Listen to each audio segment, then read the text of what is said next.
RTV app వార్తల్ని క్షణాల్లో చదివే అవకాశం ఉంటుంది. ఒక న్యూస్ పేపర్, ఒక టెలివిజన్ ఛానల్ మీ చేతుల్లో ఎప్పుడూ ఉంటాయి. Good afternoon. మీకు ఉన్న సమస్యని వారి సమస్యగా అనుకునే రాజకీయ నాయకులు చాలా తక్కువ మంది ఉంటారు. ఎందుకంటే మీరు ఓటర్స్ కూడా లేరు. సో నేను అంటే మా దగ్గర జిల్లా కలెక్టర్ గా మా దగ్గర 6 కాన్స్టిట్యుయెన్సీస్ ఉంటాయి. ప్రతి ఒక్క శాసన సభ్యురాలకి మాక్సిమం గా నేనే పని చెప్తా ఉంటాను, సార్ ఇది చేద్దాం ఇది చేద్దాం. బట్ దేవరకొండ ఒక ఎక్సెప్షన్. దేవరకొండలో ఎమ్మెల్యే గారి మా వెంట పడి మనకి చేయండి ప్లీజ్ అని. సో నేను ఒక తల్లిగా యాజ్ ఎ మదర్ నేను చాలా సంతోషపడుతున్నాను ఎమ్మెల్యే గారు.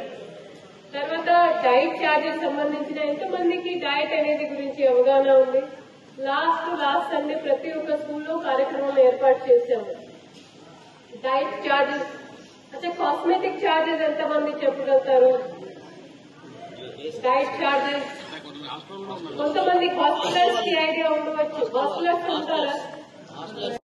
ఉన్న అమౌంట్ తో గుడ్డు ఇప్పియండి, చెప్పలు లోగు ఇప్పియండి, మటన్ ఇప్పియండి. కానీ అప్పుడు ధర పెంచేవారు కాదు. ఇప్పుడు 40% కాదు, ధర కూడా పెంచాము. గత 7 సంవత్సరాల్లో అది రివైజ్ కాదు. ఖరీదైన సామాను కూడా అదే ధరతో కొనాలి అనేది, కొనుగోలు చేయాలి అనేది అప్పుడు టీచర్స్ మీద బాగా ఒత్తిడి ఉంది. సో ప్రిన్సిపల్ గారికి ఆ ఐడియా ఉండవచ్చు. ఇప్పుడు దాదాపు 627 మంది ఇక్కడ చదువుతా ఉన్నారు. త్రాగునీటి సమస్యని ఈరోజు నేను సంజీవ ట్రస్ట్ ని కూడా వారి ప్రయోజకాలని కూడా నేను అభినందనిస్తా ఉన్నాను. దీంతో పాటు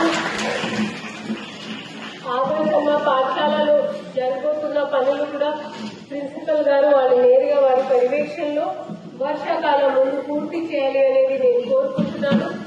మరిన్ని వీడియోస్ కోసం ఛానల్ ని సబ్స్క్రైబ్ చేయండి. లేటెస్ట్ అప్డేట్స్ కోసం వాట్సాప్ ఛానల్ ని ఫాలో చేయండి. అండ్ లింక్ డిస్క్రిప్షన్ లో ఉంది.